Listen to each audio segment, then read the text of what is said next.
250 रुपए लेके इलाज कर रहे हैं, ये सिर्फ उन पे कार्रवाई करते हैं। इनने गरुड़ दल बनाया, सिर्फ बात है कि 4 दिन वो गरुड़ दल घूमा, उसके बाद वो लापता हो गया, गरुड़ दल कहाँ उड़ गया, उसके बाद इनने कोई जानकारी, सिर्फ 4 दिन ये नाम मात्र के लिए कार्रवाई करते हैं और वो भी उन पे करते हैं, उनको नहीं बख्शते ये जिनको ये झोला छाप बोलते हैं। उनकी छोटी मोटी कुछ वो रहती है जिसके कारण दिक्कत होती है।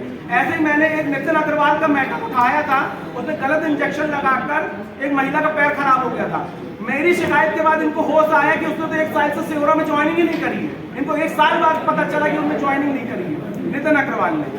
मेरे उसके बाद आगे इसमें बिल्कुल न्यायालय में जो मामला चल रहा है और एक पिटीशन और दायर करने वाले और 1 तारीख को विधानसभा हम लोग घेरने वाले। आगे आपकी क्या इस रणनीति को हम बिल्कुल लड़ते रहेंगे। ऐसी लड़ाई आज हम मीडिया के माध्यम से एक प्रेस कॉन्फ्रेंस हमने रखी हुई है जो 18 जुलाई को IMA इंडियन मेडिकल एसोसिएशन और MP नर्स एसोसिएशन ने और डॉक्टर संजय मिश्रा जी CMHO उन्होंने मुझ पर गंभीर आरोप लगाए थे ब्लैकमेलिंग के, पैसे मांगने के।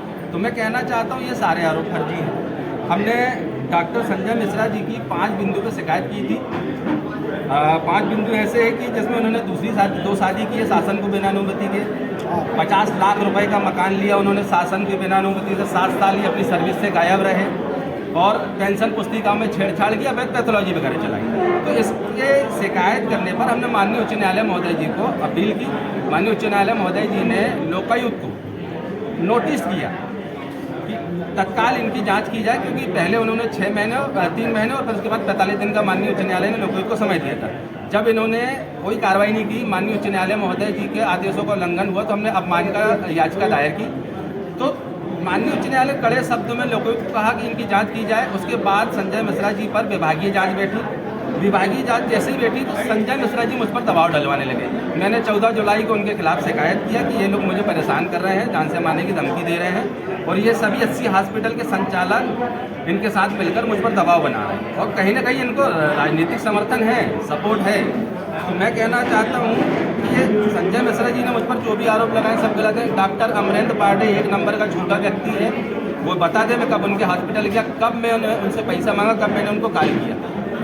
डॉक्टर अमरेंद्र पांडे का भी पांडे क्लिनिक, पांडे अस्पताल जो व्यवहार बाग में है, वो भी अवैध अस्पतालों के दायरे में आता है, उसकी भी शिकायत मैंने की। तो मैं माननीय उच्च न्यायालय महोदय जी दोबारा मतलब मैं उनके पास 80 हॉस्पिटल शिकायत करने न जा पाऊँ, जनहित याचिका न लगा पाऊँ और डॉक्टर संजय मिश्रा की द्वारा की गई शिकायत की याचिका को वापस ले लूँ। उस कारण इन्होंने मुझ पर दबाव बनाया था और तरह तरह के आरोप इन्होंने मुझे लगाए। ये सारे निराधार हैं, असत्य हैं, इनके पास कोई सबूत नहीं। मेरे पास ये सारे साक्ष्य हैं जो मैं आपको दे चुका हूँ। के संबंध में क्या बोलना है? नकली RTI क्या है? नकली RTI कुछ नहीं होती। RTI सूचना का अधिकार 2005 अधिनियम के तहत हमारी सरकार ने हमको आम जन को अधिकार दिया है कि अगर किसी विभाग में आपको लगता है घोटाला है, भ्रष्टाचार है, तो RTI के तहत आप सारी जानकारी ले सकते हैं। तो फर्जी RTI तो नहीं जानता, असली RTI मैं जानता हूँ। जी के रिलेटिव है जो अपने स्वास्थ्य विभाग में आदर्श